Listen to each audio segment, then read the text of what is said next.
Sisi tumejiandaa vizuri, tupo tayari. Tumekuwa na session karibia 4 za mazoezi, kwa kila kitu kiko tayari kwa maandalizi kwa ajili ya mchezo wetu na KMC. Tunajua mechi itakuwa so rahisi kwa timu zote mbili, ukiangalia sehemu ambapo tupo. Kwa kuzingatia hayo, niseme tupo tayari kwa ajili ya mchezo wa KMC. Na uzito wa timu ambayo tulikuwa tunacheza nao, ukiangalia tumecheza nao mechi 2 ndani ya mwezi mmoja, na tulikuwa na maswali mengi ya kujiuliza wakati tunacheza nao, lakini tunafikiri kwa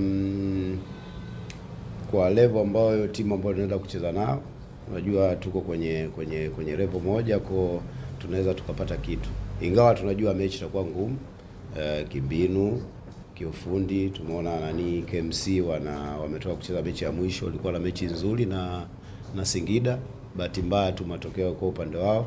Kwa kuzingatia hivyo, na sisi tunaangalia jinsi wanavyocheza, kwa tunajua jinsi gani ambao tutaenda kukaribia nao. Motivation inakuja sasa hivi.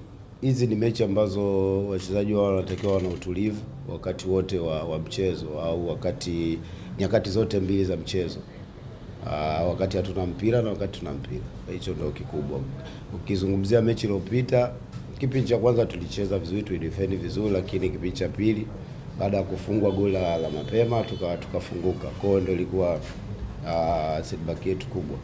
Kwa nafikiri tutakuwa na mechi nzuri ukiondoa mchezo wa Yanga uliopita. Mwalimu, tuko chini, hatutaki kuwapa pressure kubwa wachezaji.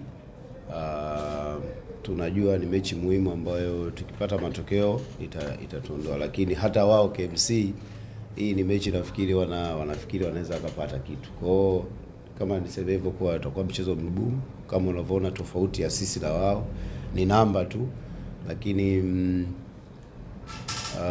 nafikiri tukipata matokeo itakuwa nzuri zaidi kwetu sisi. Kuelekea mchezo wa kesho dhidi ya KMC, sisi kama wachezaji tumejiandaa vizuri, tumefanya mazoezi ambayo yako vizuri, walimu wametuandaa vizuri. Naamini kuelekea kesho mchezo utakuwa mgumu na utakuwa ushindani kutokana na nafasi ambazo timu zipo, ila naamini kwa upande wetu jinsi tulivyojiandaa na walimu jinsi walivyotuandaa, naamini tutapata matokeo mazuri. Kwa upande wetu kama wachezaji, kwa nafasi ambayo tupo, tunajua kabisa sio nafasi nzuri, na focus yetu sisi kila siku na kila mchezo ni kupambana ili kutoka katika ile nafasi na kusogea nafasi za juu. Kwa hiyo lengo letu ni kutoka pale na kusogea juu. Michezo